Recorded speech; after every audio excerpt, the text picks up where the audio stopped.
What I wish I knew before medical school. What is up, y'all? My name is Jake Goodman. I am a fourth-year medical student with an MBA pursuing a career in psychiatry.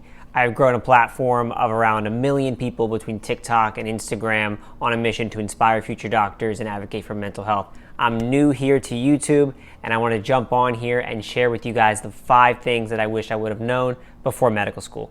Let's get into it. Number 1, this was a highly requested topic. How do I study? How to study effectively. How to study smarter and not harder. Here's how. Disclaimer, I'm no expert. This is what's worked for me throughout college, MBA, and medical school. When I first started college, I worked so hard. I felt like I was the hardest worker in the room, but my grades were not reflecting that. So I had to learn how to work smart. When I worked hard, I scored a 503 on the MCAT. When I worked smart, I scored a 510 on the MCAT, and doors opened for me that were previously closed. One mistake I was making when I was working very hard was that I was not giving my brain adequate time to rest. Now I treat my brain like a muscle. If I was building bicep muscles, if you were out there trying to build the best bis or tris out there, would you just do curls or tricep extensions for 4 hours straight? No. You would give your bis and tris a rest. And so I would take that same approach to studying. I use the pomodoro technique. It's 25 minutes on, 5 minutes off, 25 minutes on, 5 minutes off. I can maintain that throughout most of the day. So if I need to do 6 to 8 hours of studying, I can use the pomodoro method throughout the whole time and not tire out. And during that 5 minutes of break, really you got to be chilling, relaxing. Not on Instagram, not on TikTok, not on YouTube. In the comment section below, I'm going to throw one of my favorite apps that I've been using. They have not paid for this, although if the app is watching, give me my money. The most important thing about studying is studying using active learning and not passive learning. Passive learning is the stuff that you learn when you're in elementary, middle school, early high school. It's just, reading the notes, reading the book, maybe highlighting a few things, and then trying to go into the test and not really retain much of it. Active learning, on the other hand, is where the real gains are made. So active learning is like flashcards, practice questions. If you get a question bank for the MCAT or the LSAT, that's active learning. That's doing questions, that's doing flashcards, that's repetition. Getting it wrong, why to get it wrong, let's get it right. And you can use Quizlet, you can use a million things online, but the active learning was something I was not doing a lot of back in my early college days, and when I started doing more active learning, I saw my grades improve drastically. Along the same topic of active learning, taking practice tests is very important. You can find practice tests online. You may pay for a service that has practice tests on them. For the MCAT, I'd definitely recommend taking a lot of practice tests. I didn't take a lot of practice tests in the beginning of college when I was working very hard and not smart.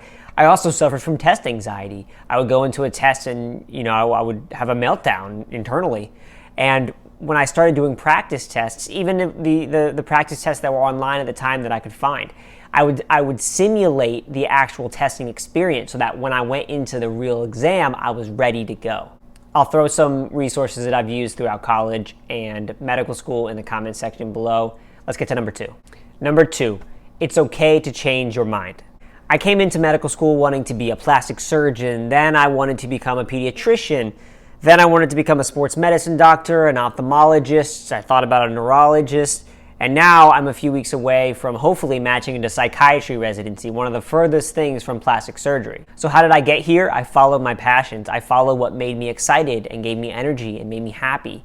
And I found that cutting people open was not for me. I wasn't particularly happy doing that.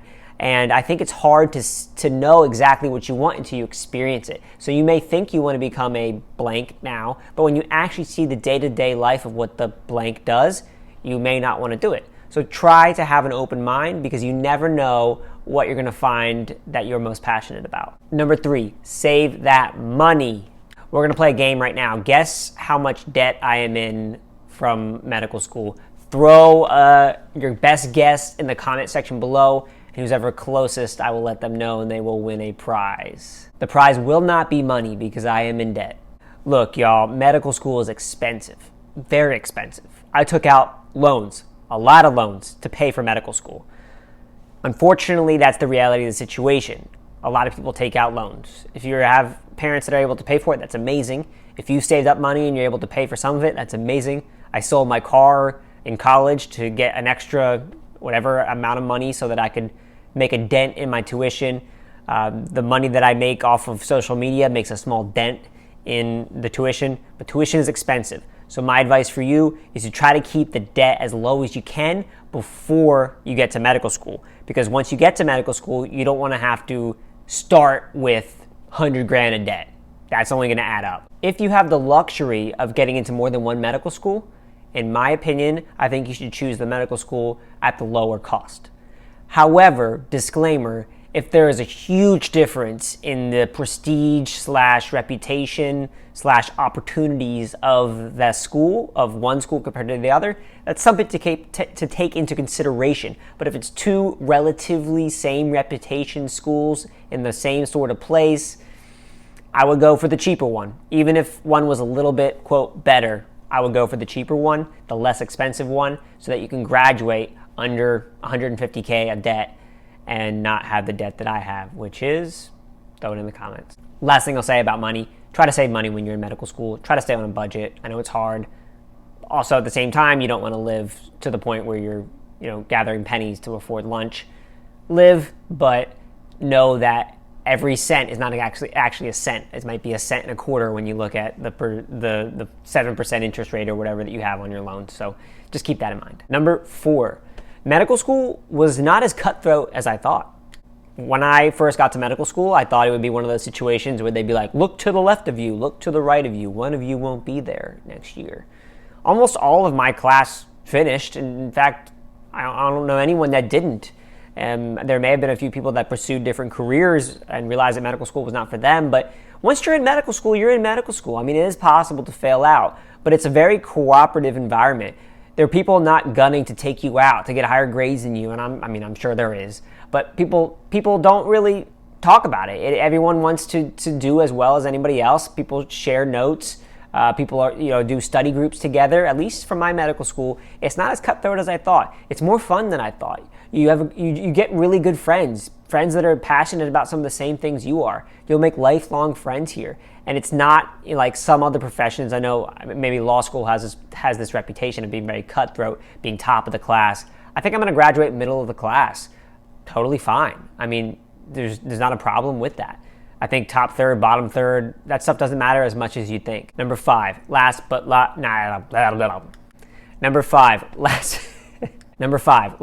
least, protect your mental health, protect your wellness, self-care.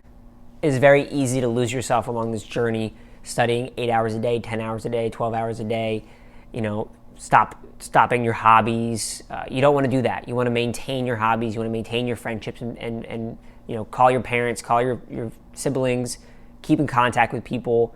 Easier said than done, I know, because you can get really lost in this journey. But I promise you, protecting yourself, protecting your mental health, and self-care, now that I look back on medical school, is one of the most important things along this journey. All right, y'all, that's it. This was my first YouTube video. Let me know how I did. I don't even know if I'm looking into the right place on the camera. I'm used to TikTok and Instagram where I'm doing everything vertically. Drop a question in the comment section below. You can find me on Instagram or TikTok at jakegoodman.med. And thanks for listening to me, guys. Also, please subscribe. This is new to me, but I'd love to continue YouTube. So please subscribe if you like this video, and please send it to a pre-med or future doctor out there. Thanks, guys.